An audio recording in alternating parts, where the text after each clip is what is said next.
In the ever-evolving landscape of wellness and self-improvement, a peculiar trend has emerged that has sparked both curiosity and skepticism, which is often referred to as dopamine fasting. Proponents claim that this practice can enhance mental well-being and increase a person's focus in their everyday activities. However, as with many wellness trends, the concept with it has garnered its fair share of controversy. In this video, we reveal the depths of this fasting technique to unravel its origins, its purported benefits, and the scientific basis behind its claim. Is it a revolutionary method to recalibrate our brains in the digital age? Or is it merely a pseudoscientific fad with no real substance? Dopamine, often referred to as a special messenger in our brains, has an interesting backstory that unfolded in the early 1900s. It was first discovered by two scientists who initially thought of it as a precursor to another brain messenger called norepinephrine. However, as research progressed, it became clear that dopamine is a neurotransmitter with diverse roles in our bodies. This fascinating chemical is deeply involved in various vital processes, such as controlling our movements, influencing our moods, and contributing to the reward systems in our brain. The term has its roots in Greek, where dopamine means to spread, underlining its function in transmitting messages throughout our brain. Understanding the origins of it and its functions has been crucial in unraveling the complexities of brain function, shedding light on its impact on our emotions and behaviors. There are several purported benefits that span both physical and mental well-being. One of its primary roles is in the brain's reward system, where it contributes to feelings of pleasure and motivation. Adequate dopamine levels are believed to enhance mood, increase focus, and promote a sense of reward and satisfaction. This neurotransmitter is also intricately linked to motor control, playing a crucial role in coordinating movements. Beyond its role in pleasure and movement, dopamine is thought to be a key player in cognitive functions, such as learning and memory. Some studies suggest that optimal dopamine levels can improve cognitive performance, aiding in tasks that require attention and decision-making. Additionally, it has been associated with creativity, as it is believed to create an open-minded and exploratory mindset. Before we continue, please take a second now to subscribe to the channel. We would truly appreciate your support. With that, let's get right back into the video. Dopamine fasting has gained attention for its purported benefits in resetting the brain's sensitivity to dopamine, with proponents suggesting that it can improve focus, reduce addictive behaviors, and enhance overall well-being. The scientific basis behind these claims involves the concept of neuroplasticity. It refers to the brain's ability to reorganize and adapt by forming new neural connections, and it is believed that by reducing exposure to certain stimuli, such as excessive screen time or constant sensory input, and it may influence this neuroplasticity. Some advocates argue that constant exposure to stimuli, particularly from digital devices and the modern environment, can lead to desensitization of dopamine receptors.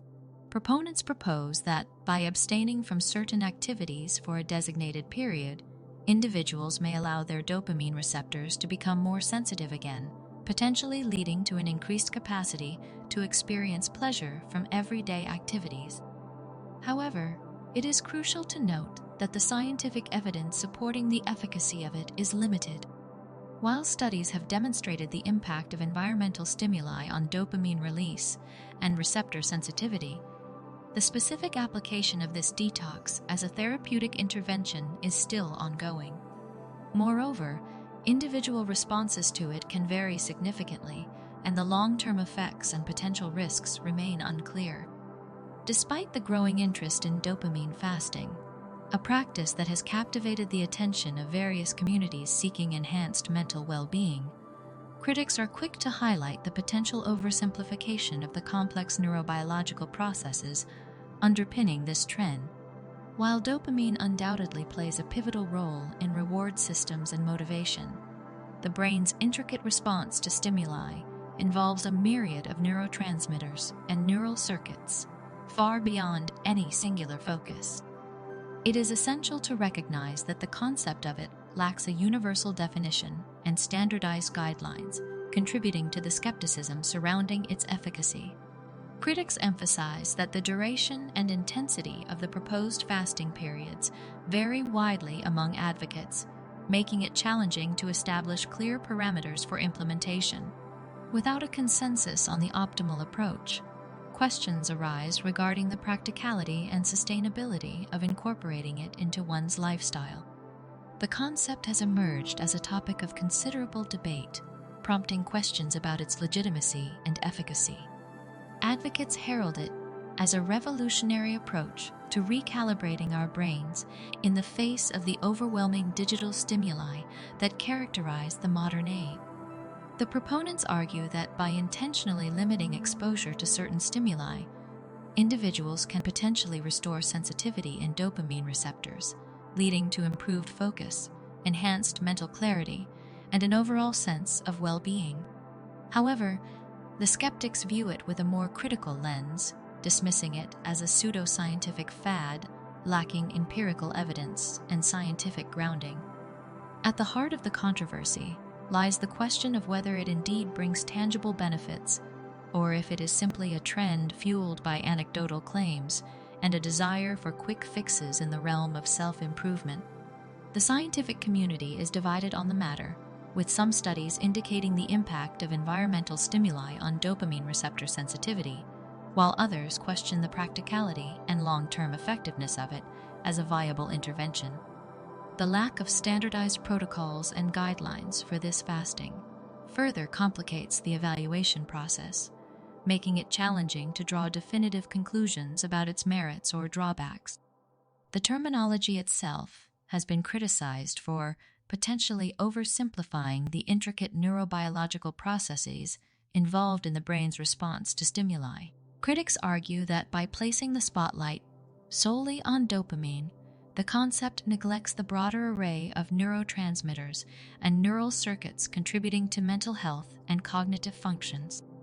As discussions surrounding it unfold, it becomes increasingly important to dissect the scientific evidence, acknowledge the complexities of brain function, and consider individual variations in response. Ultimately, a nuanced discussion is necessary to discern whether it represents a groundbreaking approach to mental recalibration, or, if it is indeed, a fleeting pseudoscientific trend. In conclusion, the concept of dopamine fasting remains a subject of intrigue and skepticism, with proponents and critics engaged in a dynamic discourse over its legitimacy and potential benefit. While advocates tout its revolutionary potential to recalibrate our brains in the digital age, critics caution against embracing it as a pseudoscientific fad lacking empirical grounding. The scientific community's divided stance and the absence of standardized protocols underscore the need for further research to comprehensively understand the nuanced effects of it on brain function and mental well-being. As discussions around dopamine fasting continue to evolve, it is crucial to approach the topic with a balanced perspective, acknowledging both its potential merits and the uncertainties that surround it. An evidence-based understanding of the neurobiological processes involved, consideration of individual variations in response, and the development of standardized guidelines will be essential for a more informed evaluation of its role in promoting mental health. Whether it proves to be a transformative tool or fades into the background of pseudoscientific trends, the exploration of it opens the door to broader conversations about the intricacies of brain function and the ever-evolving pursuit of strategies to enhance our well-being in the digital world. As always, thank you for watching today's video. Please remember to subscribe to the channel if you haven't already done so. We would appreciate it. Until next time, take care, and we'll see you in the next video.